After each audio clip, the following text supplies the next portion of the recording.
Hey there, it's David once again, and today I'm in with something great.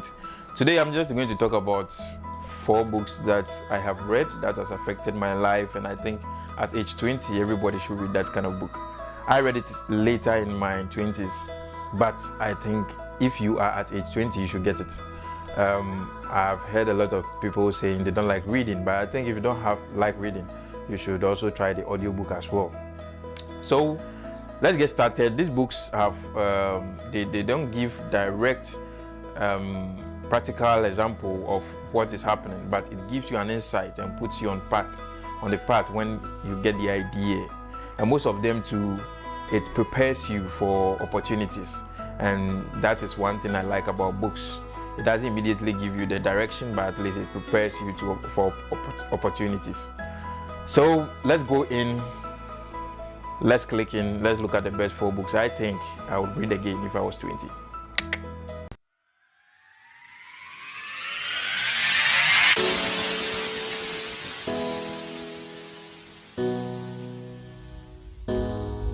The first book I have here is Robert Kiyosaki. Robert Kiyosaki's book titled Rich Dad Poor Dad. I'm yet to meet a rich man who has said that he didn't read this book, because this book in fact changed my life. This book has put me on a path that I don't know who could put me. I mean, because I read it at the right time, and it was a perfect time for me. I was on my attachment with a company when my boss by then, big ups, I can't mention his name, but my boss by then gave me this book and then gave me 1 week to read the whole book. It's much for us at that time. I didn't like reading, so it was a lot for me somewhere in 2018. And after that I realized that yes, books are powerful, because I didn't like reading. But after reading this book, I saw the reason why I should read. This is from Robert Kiyosaki. You should get one. This talks about the rat race and why you should quit your 9 to 5 as early as possible, and why retirement is good. In fact, it is a series of books, but this is my favorite among the series. There's another one which is Cash Flow Quadrant, which was also written by Rich Dad Poor Dad. I've also read that, but it's not part of the 4 books. I'm going to talk about it maybe another time. So this is my first book. You should get it if you want to have the mentality of retiring early. You want to have the mentality of running a business. You want to have the mentality of looking at your finance and knowing what to buy and what not to buy as a young person. I recommend this book for you. 2. The second book I recommend is this book. The title is The Richest Man in Babylon, and it was written by George S. Clason. This book, I read it later in my life, and I don't know, but this book has been one of the books that has helped me in savings. This book teaches you what to save, how much to save, percentage to save, and how to invest, and why you should just have relax and save. It's normally good for people who have mindset of working throughout their lives. This is this book for you. Though you work throughout your life, but where to push your funds so that you don't find yourself wanting in difficult times, and also you don't put yourself in a position where a lot of people will have to ridicule you because of finance. No. So this book is good for employees most of the time. I recommend it for if you are working and you want to know how to push your funds around. I recommend this book. It's one of the best, The Richest Man in Babylon. And you can get it. I got this, I think, 15 cedis. That's about $1 now. You can get it and then push it. It's very good. I read this in a week actually. It was just 1 chapter a night, and I read it in a week. So you can also do it. It's not that much, just about 153 pages. It's not much. Got it. 3. I am one person who is most of the time concerned with, apart from getting my finances right, I like to get my personality right. I like to get my branding right. I like to behave like a gentleman. So I always like to look at things that will put me in perspective. I like reading religious books, but when it comes to one of the books that has helped me being a gentleman and putting myself on that position, how to carry myself around in some situations.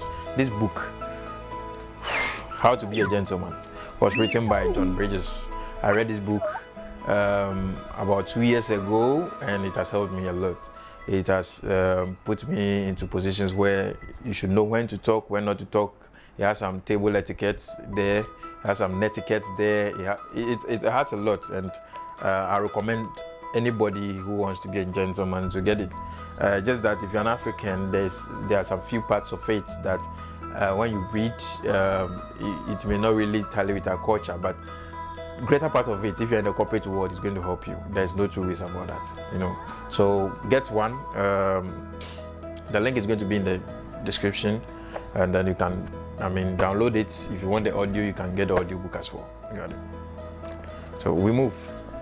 Number 4 is the last book, and when you are into finance and you get better in your finances and you get better in your personality, you get a bit confidence. Arrogance is one thing that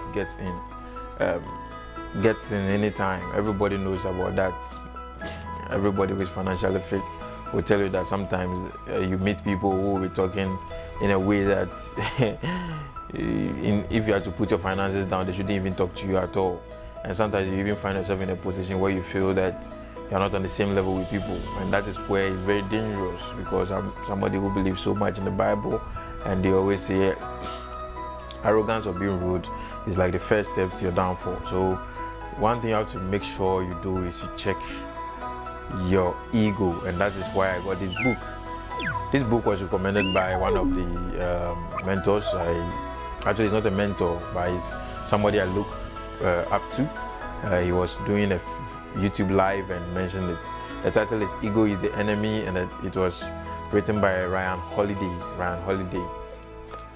It's a nice book. You can use 2 weeks to read it if you're a lazy reader. You can use a week to read it if you're a very tough reader. And I like this book because it puts me in a very good perspective. It makes you know that ego, is like the path to downfall. It's a place where everybody who has fallen before has passed. So when you are reading this book, just have in mind that if you're an arrogant person, you definitely have to change your mind, and then make sure that you look at it, because when your finances are getting better, the first thing that puts you are tempted to do is to have some amount of ego. Even some people will even tell you it is good, but bet me, it's this world and its riches comes to pass, you understand, and you need to put yourself in a position where you are financially free and you are worthy, and not that you are better than others. That's one principle I walk by, that you can be financially free, and that's what we are all struggling for. But if as soon as you change it and you say you want to be better than others, I think ego sets in, and that's wrong. Okay, so that was it. That's the 4 books I would recommend when you are at age 20. I have a lot of books I've read that I would like to talk about, but this is the best 4 that I think if you are at age 20 or you're in your 20s, you should get them. You should read them at your earlier stage. And this is very good. Reading later on in my life, I've come to realize that reading should have been my hobby when I was young, because when I was young, I didn't like reading at all. I didn't like reading. So I advise that every young person cultivate the habit of reading. Correct. Now, secondly, I'm going to include the link to the description below to the books. If you want to download them or you want their audio, I'm going to include the description in the link in the description. So I just download them and then listen. I'm somebody who do better listening during the morning. So when I want to listen to audiobooks, I do them in the morning while I was doing my getting ready for whatever I want to do for the day. So you can also choose, if you're somebody who drive, you can also put it up. So then audiobooks is one underrated book. It's so much. It's so good. That's very good for you to go around with. So for the meantime, I'll say let's all get out there and get these books and read them. Look, a book will teach you things that a lot of people have never taught you. A book will open your eyes to a lot of things. So that is it. Subscribe, sign up, subscribe, comment, and share. You can see I look a bit tired when talking because I had to struggle a bit to get my last book. But that is it. We are done for today.